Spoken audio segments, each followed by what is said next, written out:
Well, Yeah. gentlemen, I think it is a fantastic time to go ahead and finally dig under the skin of what is Imperium.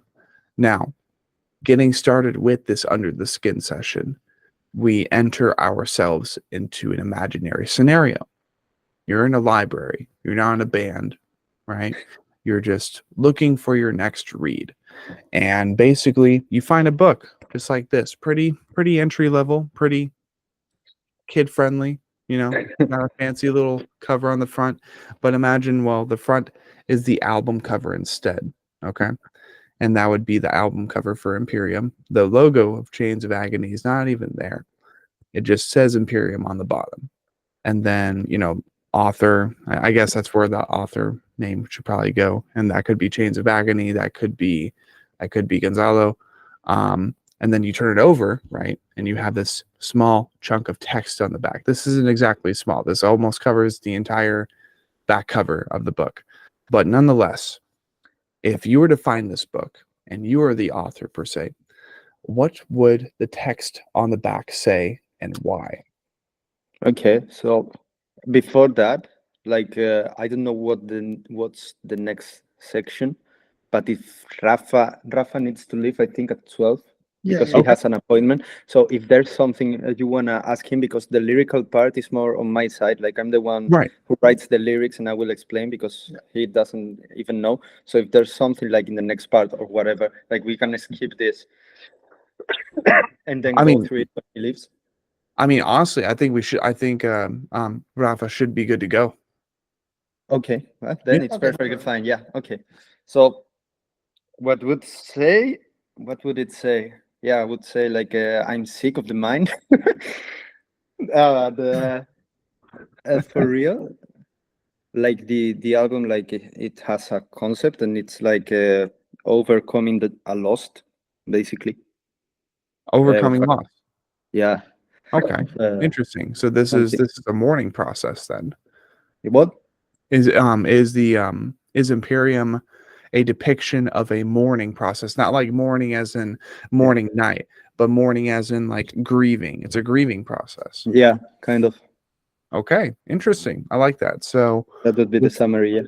yeah, with Imperium, then it would be a mourning process depicted as a great empire rising from the ashes in a once prosperous valley now turned to ash, its rivers now turned to, well, flowing lava. And you can't exactly swim in the lava unless you actually just want to die. And I guess that's just a more melancholy take on a running river, is a river of lava instead. I like that though. That's cool. So, before we really get into the under the skins part and do the track by track lyrical analysis, I would love to go ahead and talk about the album art. Now, I'll go ahead and put it up on screen here for the sake of context. Let's see what we got here. We will show you something related to this. Yeah. So, Yeah, it's actually funny. Heard? okay, and we sent a lot of Yeah, pictures we here. sent yeah, check it. Okay, so That was the album cover. Oh, Yeah. shit. That's cool. Actually, that's pretty cool. I mean that was the first draft. Yeah. I basically drew it in your Yeah, in the rehearsal room. yeah, Like we were with the iPad, like what should we put here? Okay. No, that's actually really cool. That's impressive. Who ended up doing that? Huh? Who ended up doing the first draft for the draft? He. yeah. I did it, but it was really simple. Yeah. It was a It yeah, had the sketch. concept, yeah. No, it's really cool. I like that because I mean, of course, at the very least, I can appreciate, admire, and respect that even if, for example, the final album cover wasn't made by yours truly, right? You at Right. least provided like good places to start, like a decent foundation. So I give you kudos for that. That's still really cool because I plan to do the same thing with my own album covers. You should. It's like it So much ends up fun. like, yeah, it turned off to what we were looking for. Like if you present like a draft, it ended up being so fucking sick because it's what you expect, but being done by a professional. Yeah, exactly. Yeah.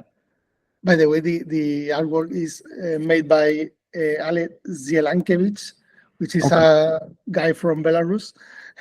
Yeah, he's sick. And yeah, pretty good. In fact, it's not like a drawing, but a collage. Yeah. So basically, Whoa. everything he does some image modification, Right. and that basically it. The art, yeah. No That's- AI, man. No AI shit.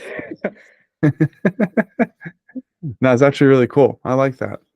Well, during the creative process, when you guys were first talking to your artist about getting this album cover together, of course, Rafa, he had the first draft that he did, and it was a pretty good thing to go off of.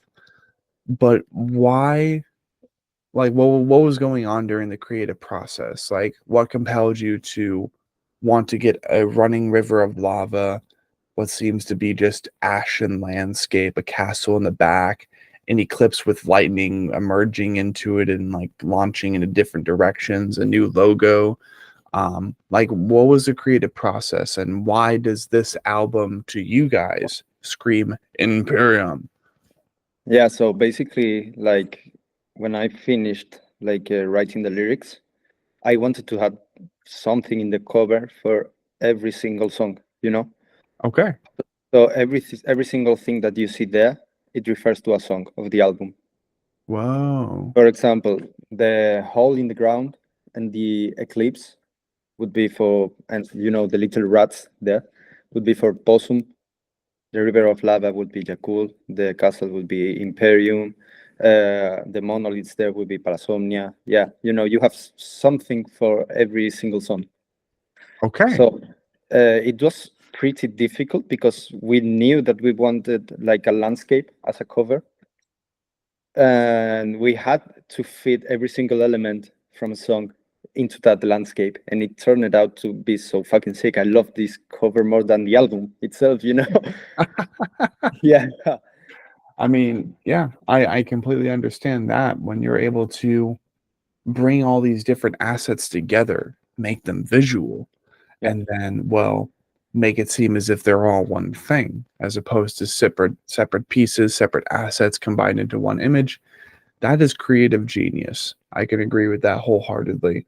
And I commend your artist for doing as well as he did, because I mean, I would have never thought this was a collage. This is really Yeah. cool. Yeah, So it fit fucking well, man. It's Yeah. crazy how he did it. Yeah. it really is. And I think I might have to look into him for some future work. I think that could be really cool, reaching across the ocean to get a specific artist that's worked with people I've worked with now, right? As of this session, and just see what he can do, see what he can accomplish. I always love collages. I love like paper mache collages. I love paper mache work. It's always fun. It's always fun to assemble pieces based off of like just newspaper articles and stuff and words, right? When like serial killers, they use like the little words, they cut them out. Yeah. I love that shit. I love that shit. I don't know why, not the serial killer part, but I don't know. There's just a lot more effort that goes into cutting individual letters out from a newspaper and then gluing them together. Like, you couldn't just type it out. Like, love that. But sweet. Love the album cover. Love the context behind it. I love that every single track, well, has something visual on this album cover. So let's go ahead and dig into the actual album, and let's start dissecting this thing song by song. Now, I always am a sucker for a good title track. You guys can hear? Can you hear? Yeah, we can hear. All good. Okay. I Good.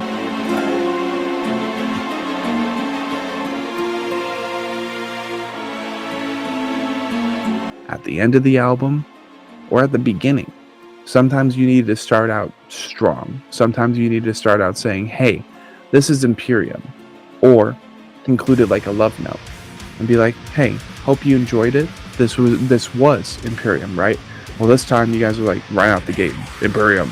So other than the context that we are already provided, right? that chunk of text that would be on the back of a hardcover book in form instead of an album named Imperium by Chains of Agony, by Gonzalo, etc. Are there any other deeper depths to title track as far as any lyrical themes, any messages that should be sent out into the universe? I mean, something funny is that most of the titles of that album are based in some way of horror movies, like mostly Serie B. Oh, be serious, you know, like underground shit. For Okay. example, Possum is a British movie that is really fucking dark. Like how do you say it? Like evil, dark, like shitty wounds also. It's not like a horror movie, but It's like, almost. yeah, I think that's something. Yeah, horror movie. Okay. it's creepy, just creepy, man. Digging into Imperium and stuff, it seems that maybe some of the lyrical contents throughout this entire album, sure, it's meant to depict mourning, it's meant to depict loss, the grieving cycle, but then also is meant to allude to different horror IPs, different horror films, or even just, kind of darker themes. Yeah. So with track 2, digging into Possum a little bit more,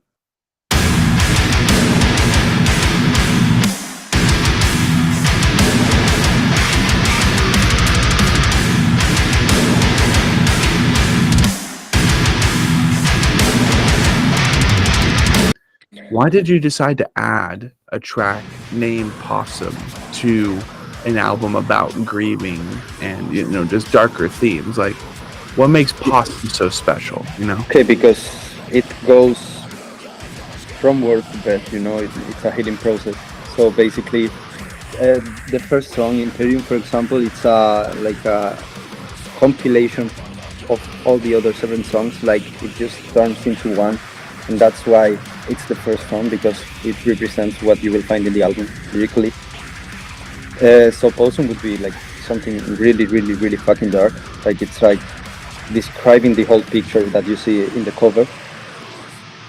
Yeah, that blackened sky and the hole in the ground, like the linings, everything. It describes basically what you see in the cover art. So it's something really dark. Like, it's like the feeling of being like in a place like that, absolutely destroyed. In fact, well, the vermin crawling out the hole, it's basically the idea of possibly, Yeah. Well, when you mention like the possum emerging from that pothole, it's like maybe even the earth, the ground below is poisoned because things are in such bad condition that Everything is poisoned. Yeah. Right. Everything is so fucked up. Yeah. Yeah, and maybe because usually rodents are compelled to hide, they're compelled to go underground. Well, if they're compelled to go above ground and flee, it's like, how bad are things around us in this image? Yeah. So that's like kind of the first impression I get, because I think of pests, I think of pestilence, I think of disease in more casual places. I think of famine because rodents and stuff, they eat human food. They go through our food, especially rats, right? Possum, I haven't really known them, at least the ones that we have over here in the States. Opossums, right? You have in America. Like, Yeah. Yeah. I mean, I haven't had any issues with them. I've only almost ran over one a couple times, and I felt really bad because of a bonk, and then just kept on going. But it seemed to be fine because it just walked off the road. But I haven't exactly had any like bad experiences with possums, so that's also why I was looking to dig a little bit deeper. Oh, that's sick. Yeah. That's actually pretty cool. I like that. Yeah. Is that also like, it's like, yeah, we have a song named Possum, No, I did it before it. Okay. And why did you get the tattoo then? I just love them. Yeah. Fair enough. I'm scared of rats. I'm so scared. I have phobia of rats. But I mean, that's fair. Same reason that a lot of Americans have a phobia of American cockroaches, because things are fucking nasty, dude. Especially the bigger ones in New York that can like grow to the size of a cat. I'm like, hell no, dude, get out of my face. And then you have, what is it? I forgot like what it's called. I think it's like Rat King or Rat God, Rat Man. That's what. Yeah, Rat Man. Yeah, there is a. It's kind of like the Blair Witch Project. There is a found footage film of these people going into an underground society, and essentially the people down there, they worship this like genetically engineered Rat Man thing. And it's actually gross as shit. Like, they did really good with the SFX, and it's like or whatever. Like, its face is basically a rat skull and shit, but it's humanoid in some ways. It's really weird, but it's cool. Sick. Let's see. So with Possum, I mean, I think we've really covered all the details, all the lyrical commentary. Or are there other themes that we haven't covered yet? Not really. This song just describes like the landscape, like the feeling of that sadness, fear, everything. You know. Gotcha. Okay. Well, in that case, we move on to track 3, which would be Wounds.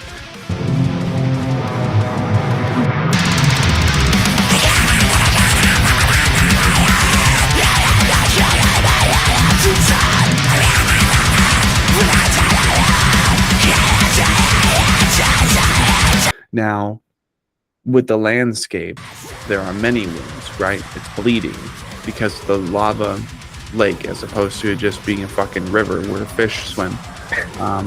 Again, you can't exactly swim through lava unless you have some type of like whack-ass lava stone boat, and even then it's like stone boat. That's not really how that works. So, why is track 3 called Wounds? Well, wounds, you have it like the hole in the ground is for wounds, and it's basically what Rafa said, like it's identifying the problem and why everything is so fucked up, you know. Mm-hmm. But that would be behind wounds, I think, and that's why it's called Wounds, you know. Heard. Okay. Yeah. Track 4, we have Yakul.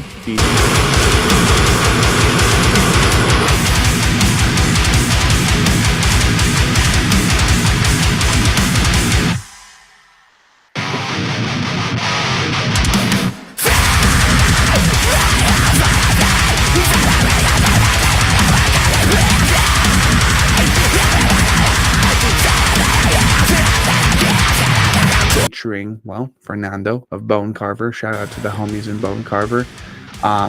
Why is this track called Yakul? Okay, that's fun. You know Yakul, like, have you seen any Shihiro? Like, no, ¿cómo se llama?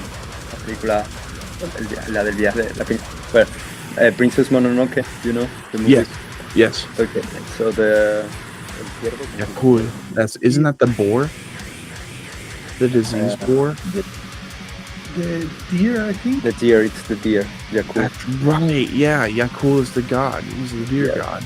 Okay. Yeah, that's why it's called Yakul, but the meaning behind it, like it's called Yakul just because Alberto wanted it to be called Yakul. I don't know why, he's a weird person, okay? But I was like, okay.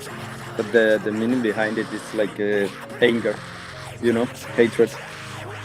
It's like, yeah, it's the feeling of hatred. Like this album is like going through a process, as you know, and in a process you feel different emotions, you know, by order.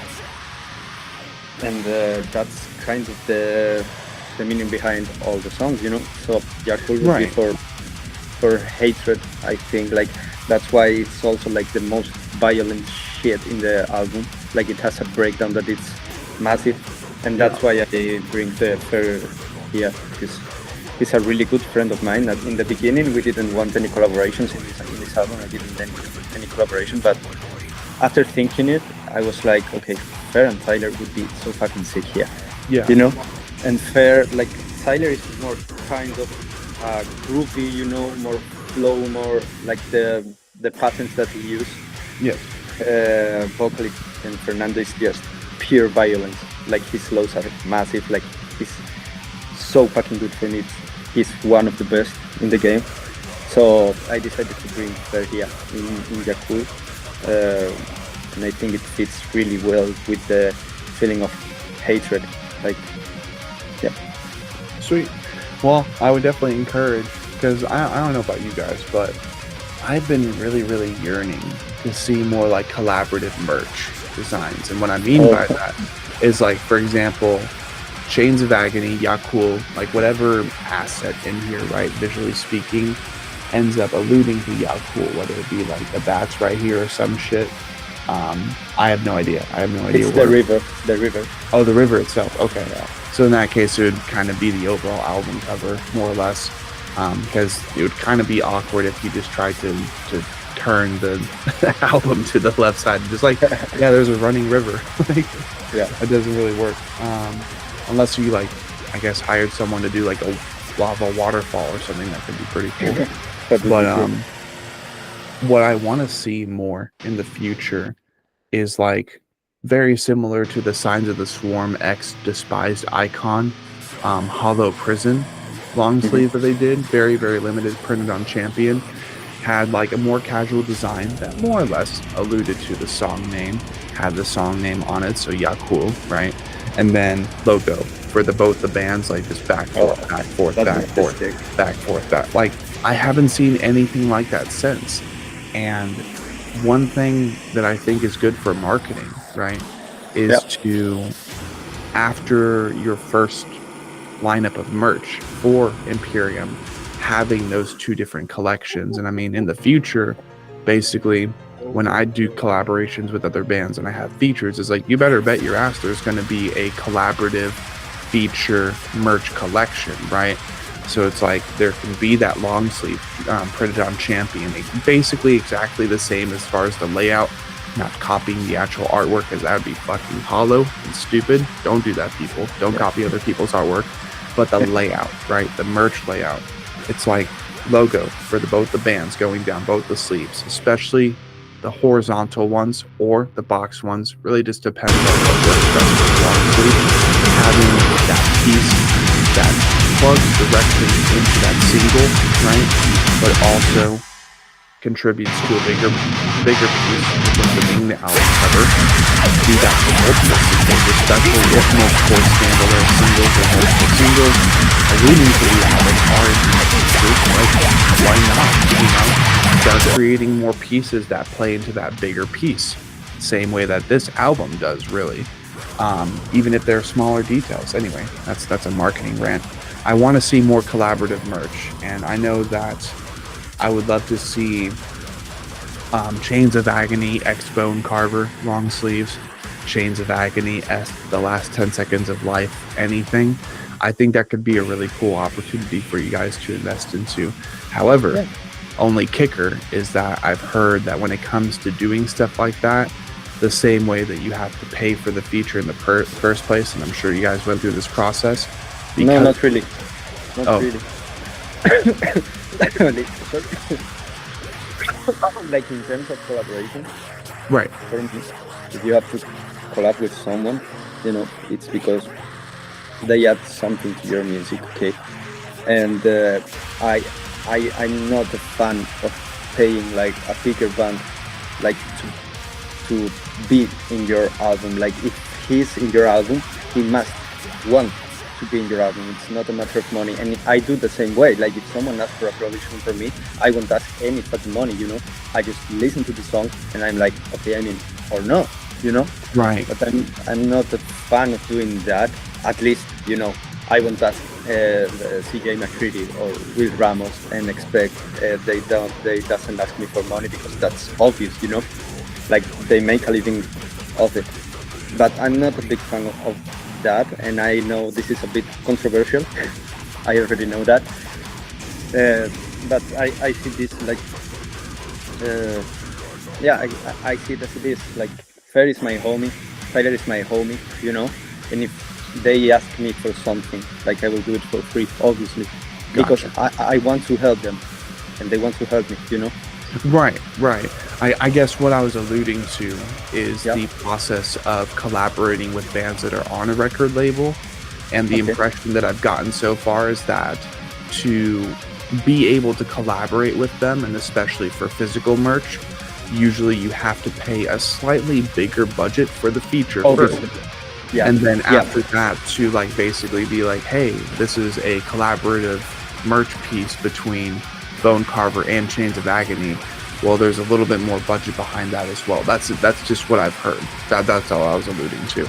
No, Is I that mean, there's it a little bit makes more sense. of a budget, you know? Completely makes sense. I didn't understand like what you were saying. So Right. But yeah, Yeah. you're right. So that would be cool. Anyways, I will tell you something off recording. When the recording starts, I will tell you something. It's a little spoiler, okay? Gotcha. Okay. Yeah. Track 5, we have Parasomnia. That was really good.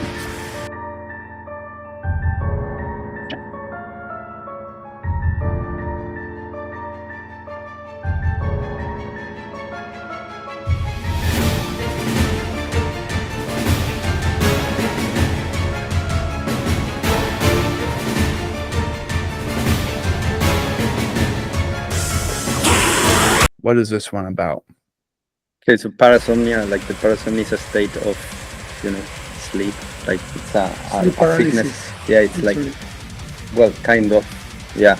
But it alludes like to the way that, this is a bit more personal, but I used to sleep a lot. Like some time ago, I used to have a lot of sleep paralysis, and it alludes like to the moment that you have assimilated, like assimilated is well said. Like I don't know if you know what I want to refer to with assimilated things that you need to assimilate, and you wake up and see the horrors that are in front of you. Okay. So I might as well just look up parasomnia just in case, because I would hate to misunderstand anything. Because the thing is insomnia, right? That's not being able to sleep. But you're mentioning like sleeping. Yeah, sleeping and waking up and having horrors in front of you, like it's like a sleep paralysis, Okay, so quote, an abnormal disruption of sleep, such as sleepwalking, sleep talking, nightmares, sleep apnea, or nighttime seizures. Yep. Okay, so you've experienced this then. Yeah. Okay. And So it alludes to that, like in a metaphorical way, like metaphor, like when you realize the shit that is in front of you, like the horrors that are in front of you, and it's kind of the similar way that how you feel when you have a sleep paralysis, or you have Gotcha. Yep. Okay. And I mean, yeah, in that process, you're losing sleep. But the reason that you're losing sleep, the reason you're losing opportunities to rest during a grieving process is completely out of your control. But it ends up descending you into deeper and darker places, possibly that pothole, right? Yep. It's like, you're compelled to go into those darker places because you're like, well, I'm already dealing with all this, and now it's getting just worse and worse and worse. I'm losing sleep over what's going on. So, I mean, yeah, that's definitely a mechanic when it comes to grieving, when it comes to any sort of loss, any sort of mourning, right? It's always so incredibly complicated, and that's why it's important to be educated on these things, people. It's very, very important. Next track we have Nephila. Yeah, good shit. Really good shit.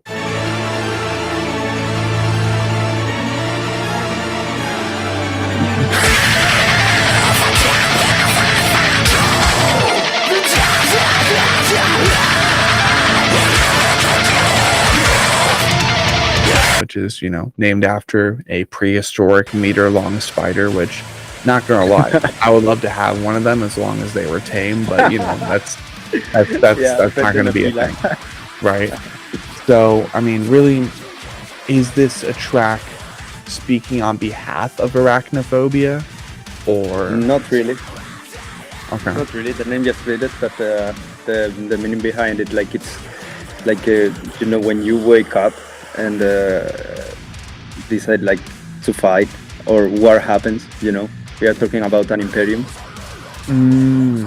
Right.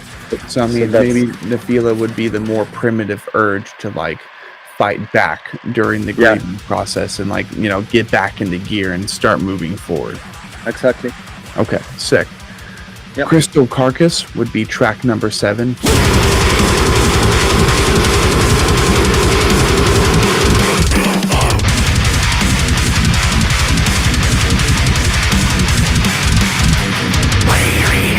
Featuring Tyler motherfucking Beam, dude. Yeah. Laser beam that he is. What is Crystal Carcass about? Okay, so Crystal Carcass has a story behind, like, it's really, really personal, but it's like when you decide to get out of that hole, like that feeling, that shit, you know, it's easy to fall into addiction, you know. Oh, I see. So it's a song about that. Understood. Like it's like kind of finding the balance, I think. Finding the balance, finding an escape, and just kind of getting on a clearer path, on a cleaner path. Exactly. Yeah. Understood. And then track 8. Well, we got an acronym, so Yeah. I don't know what the acronym says. It's the secret we hold under abyss. Too sick, boy.